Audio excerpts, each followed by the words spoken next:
पूज्य पिताश्री, आप ये जो नया उपन्यास लिखने जा रहे हैं, कृपया उसके संबंध में हमें कुछ बताएं। हाँ, कुछ बताइए ना। वत्स, यह उपन्यास कादंबरी नामक एक कन्या के जीवन पर आधारित है। इसकी शुरुआत ऐसे होती है। शूद्रक नाम का एक राजा था जो देवराज इंद्र के समान प्रतापी था। वेतवती नदी से घिरी हुई सकल समृद्धिपूर्ण विदिशा नगरी उसकी राजधानी थी। महाराज शूद्रक सभी शास्त्रों के ज्ञाता एवं कलाओं के जनक थे। वे धर्म के साक्षात स्वरूप थे। उनकी आंखों में लक्ष्मी हंसती थी तो वाणी में सरस्वती बोलती थी। वे सौंदर्य में कामदेव के समान तो बुद्धि में बृहस्पति के समान थे। यूं कहें तो सभी गुणों का सम्मिलित रूप थे महाराज शूद्रक। उन्हें बैर था तो संभोग सुख से। एक सुबह स्वस्ति प्रजाभ्यः परिपालयन्तां न्यायेन मार्गेण महिं महिषाः चिरम् अभिवर्धतां रविसन्तानश्रीः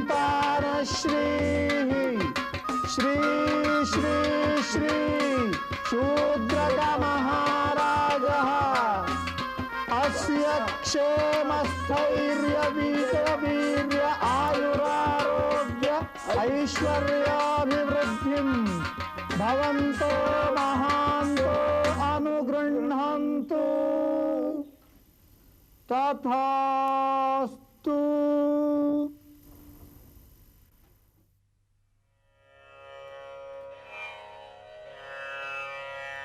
महाराज की जय हो। राजन, राजलक्ष्मी की तरह तेजस्विनी अति सुंदर चांडाल कन्या आपसे मिलना चाहती है। उसके हाथ में एक पिंजरा है जिसमें एक चमत्कारी तोता है। वो उसे रत्न समझती है क्योंकि वो मनुष्यों की तरह बोलता है। उसके अनुसार सभी अमूल्य निधियों पर राजा का अधिकार होता है, इसलिए वो उसे आपको भेंट स्वरूप देना चाहती है। उसे आने दो। जो आज्ञा।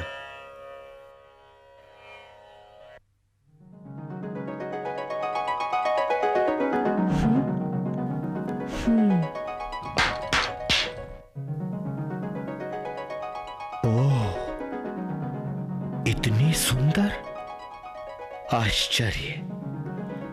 इस पर तो संसार का संपूर्ण सौंदर्य न्यौछावर कर देना चाहिए। मानो चंद्र किरणों को वस्त्राभूषण से सजा दिया गया हो। सचमुच सुंदरता की पराकाष्ठा। महाराज, ये अत्यंत अद्भुत तोता है। इसका नाम वैशंपायन है। ये सभी शास्त्रों के मन का ज्ञाता है। इतिहास, पुराण एवं नीति में निपुण ये तोता काव्य, संगीत और ज्योतिष में प्रवीण है। इस विशेष रत्न पर आपका ही अधिकार है, इसलिए मैं इसे आपके पास ले आई हूँ। कृपया इसे स्वीकार कर मुझे अनुग्रहित करें। स्तनयुगम अश्रुस्नातं समीपतरवर्ती हृदय शोकाग्निः चरति विमुक्ताहारं व्रतमिव भवतो रिपुस्त्रीणां। राजन, विजयी भव। विद्वान सभासदों, क्या आपने इस तोते की कवितामयी स्पष्ट वाणी सुनी? पक्षी होते हुए भी मनुष्यों की तरह शिष्टाचार से अपना दायां पैर उठा के नतमस्तक हो इस तोते ने मेरा अभिवादन किया। ओह, इस तोते ने मुझे आत्मविभोर कर दिया। मैं इस तोते से अति प्रसन्न हूं, अति प्रसन्न हूं। राजन, इसमें आश्चर्य की कोई बात नहीं है। प्राचीन काल में पशु पक्षी भी मनुष्यों की तरह बोला करते थे। हाँ महाराज, वो तो अग्निदेव के शाप का परिणाम था, जो कालांतर में तोतों की वाणी में वर्णों के स्पष्ट उच्चारण की कला का लोप हो गया और साथ ही साथ हाथियों की जिह्वा उलटकर कंठ की ओर घूम गई। हे आदरणीय बालिके, आप हमारे अतिथि गृह में विश्राम कीजिए। इस तोते को हमारे अंतःपुर में लाया जाए।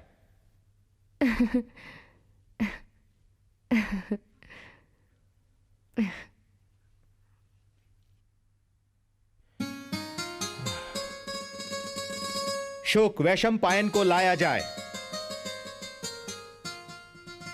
लीजिए महाराज।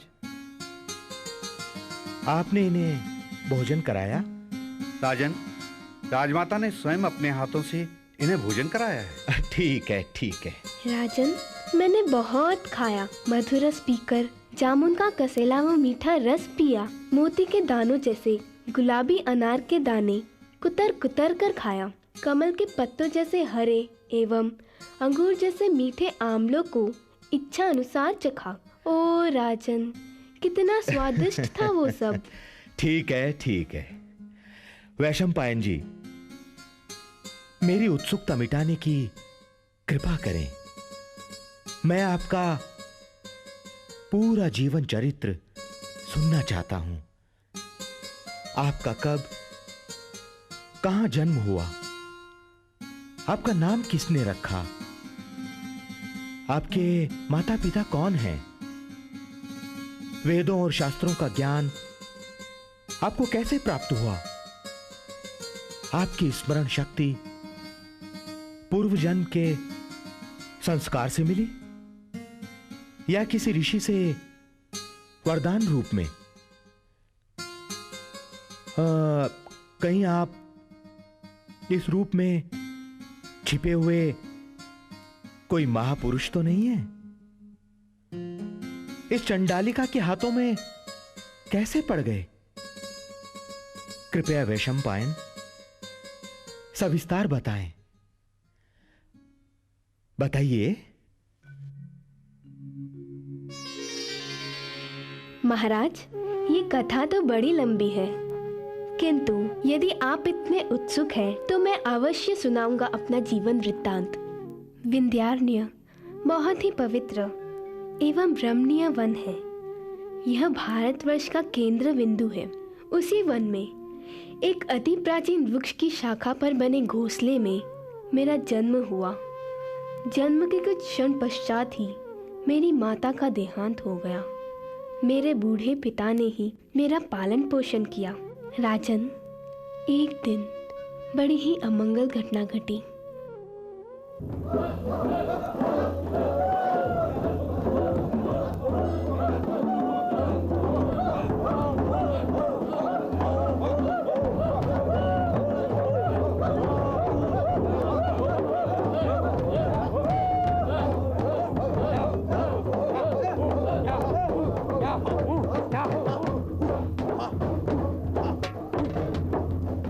प्रातः काल सभी पक्षी चारे की खोज में उड़ गए थे।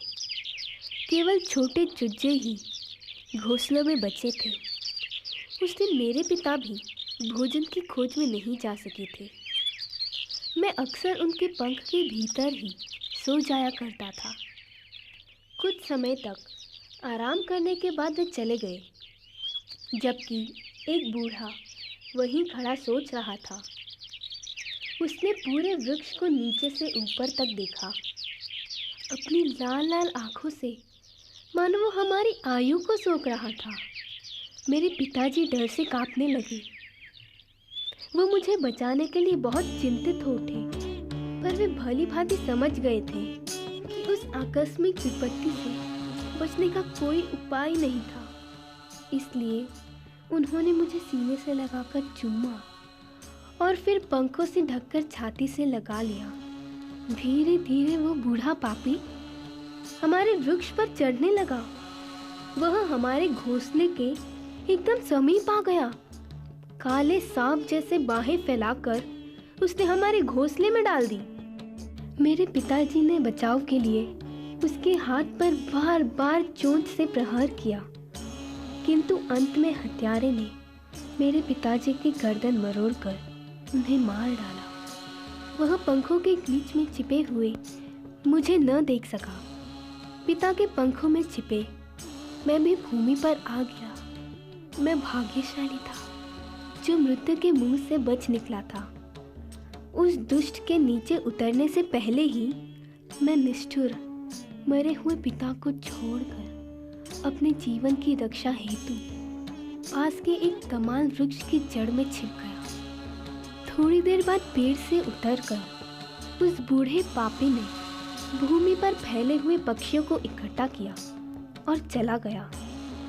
उसके चले जाने पर मैं अपनी प्यास बुझाने हेतु पानी की खोज में इधर उधर घूमने लगा। पृथ्वी पर लुढ़कते लुढ़कते मैं थक चुका था। मैं मन ही मन में सोचने लगा, सभी प्राणियों के लिए संसार में जीवन से अधिक प्रिय कोई वस्तु नहीं है। सरोवर के पास में ही महर्षि जाबाली का आश्रम था। उनके पुत्र हारी सरोवर में स्नान करने हेतु आ रहे थे। ओह, इतना तेजस्वी रूप, मानो प्रातःकालीन सूर्य को गढ़कर बनाया गया हो। कितने शुद्ध और कितने पवित्र। अरे आह, शुक, वाह, कितना प्यारा शुक शावक है। कौन हो तुम? तुम्हारे माता पिता कौन है? कहां से आए हो तुम? कदाचित किसी वृक्ष की शाखा से तो नहीं गिर पड़े, अथवा किसी बाज पक्षी के मुंह से गिर पड़े? बहुत प्यासे हो। अभी तुम्हें पानी देता हूं। लो, पी लो। चिंता न करो शुक, यहीं समीप में हमारा आश्रम है। मैं तुम्हें वहीं ले चलता हूं। वहां तुम्हें कोई चिंता नहीं होगी। ओम श्री गुरुभ्यो नमः। हरिः ओम। केनेषितं पतति प्रेषितं मनः, केन प्राणः प्रथमः प्रैतियुक्तः, केनेषितां वाचमिमां वदन्ति चक्षुश्रोत्रं कौ देवो युनक्ति। श्रोत्रस्य श्रोत्रं मनसो मनो यद्वाचोह वाचं सौ प्राणस्य प्राणश्चक्षुषश्चक्षुरतिमुच्यधीरा प्रेत्यास्माल्लोकादमृता भवन्ति। ओम शांति शांति शांति।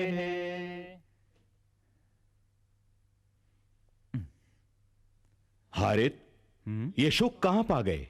पिताश्री, सरोवर के किनारे किसी वृक्ष के घोंसले से गिर गया था। क्या मैं इसे यहां आश्रम में रख सकता हूं?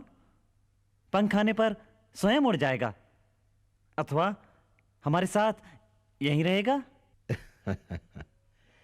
ये अपने ही दुष्कर्मों का फल भोग रहा है हारित। ऋषिवर, इसने कैसा अपराध किया था? हाँ, पूर्व जन्म में ये कहां और कौन था? हाँ पिताजी, बताइए, इसका पूर्व इतिहास बताइए। ये एक वृहद कथा है। अवंती राज्य में अमर लोक की सुंदरता को भी लज्जित करने वाली एक नगरी है, उज्जैनी। मानो सत्य और धर्म की जन्मभूमि हो। मंदिरों के इसी नगर में महाकाल भगवान शंकर निवास करते हैं। उसी नगरी में प्रजा की पीड़ा हरने वाला भरत जैसा एक महान राजा तारापीड़ था। उसने अपने बाहुबल तथा सद्चरित्र से पूरे भूमंडल को जीत लिया था। समस्त शास्त्रों एवं पुराणों का मर्मज्ञ ब्राह्मण शुकनास तारापीड़ का मंत्री था।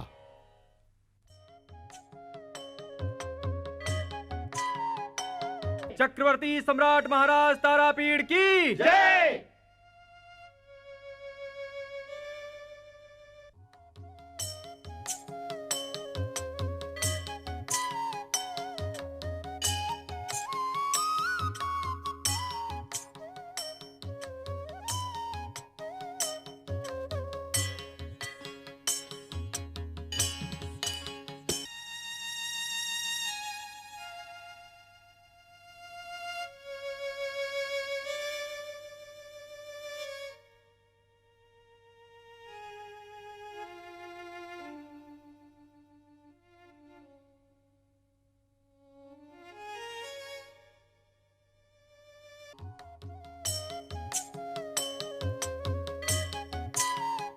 हे निर्धन, आप यहां एकांत में क्यों बैठे हैं?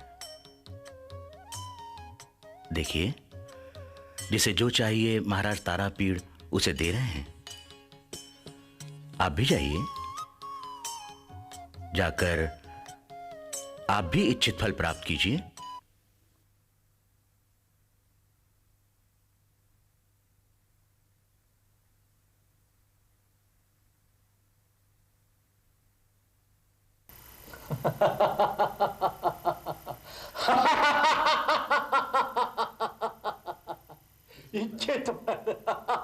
इच्छित फल।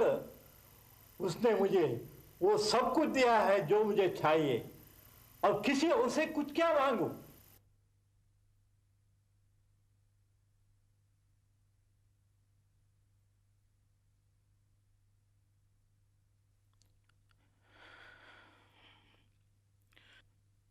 महात्मन,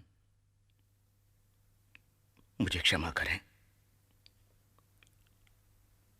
हे सत्पुरुष, मैं आपसे विनती करता हूं, कृपया मेरे महाराज तारापीड़ को पुत्र रत्न की प्राप्ति का आशीर्वाद दें। अवश्य ही उसे पुत्र रत्न की प्राप्ति होगी।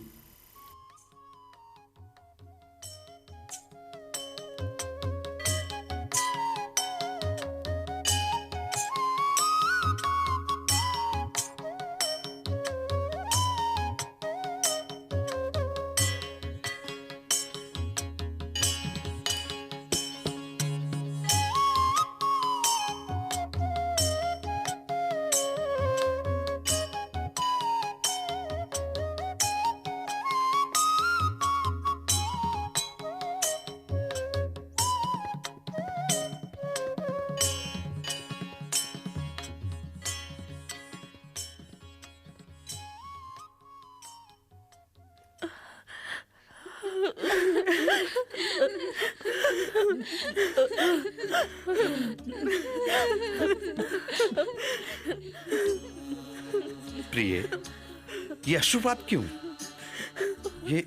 ये प्रसन्नता से विरक्ति क्यों? क्या हुआ? कहीं मुझसे या मेरे परिजन से कोई अपराध तो नहीं हो गया? सुंदरी, मुझसे दुख का कारण तो बताओ। महाराज, आपका कोई भी अपराध नहीं है। आज चतुर्दशी को महारानी जी महाकाल की पूजा हेतु मंदिर गई थी। वहां पुजारी के मुख से अपुत्र से गतिर नास्ति ये सुनकर व्यथित हो गई हैं। इसीलिए महारानी जी रो रही हैं।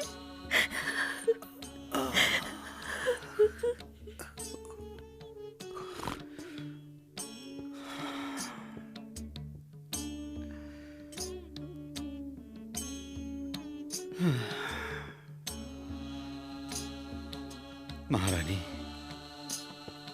ईश्वर की इच्छा को कौन जानता है? कदाचित हमने पूर्वजन्म में कोई सत्कार्य न किया हो। प्रिय, हम भाग्य को नहीं बदल सकते, किंतु धैर्य धरो। अच्छे कर्मों का फल सदैव अच्छा होता है।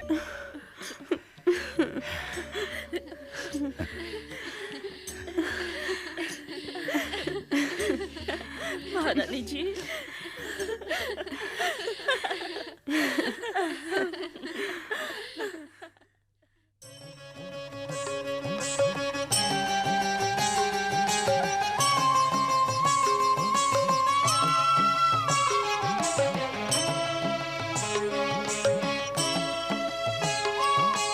प्रेम में दो पल जीले पगले जग है कोई माया, प्रेम में जिसने खोया सब कुछ उसने ही सब पाया, उसने ही सब पाया।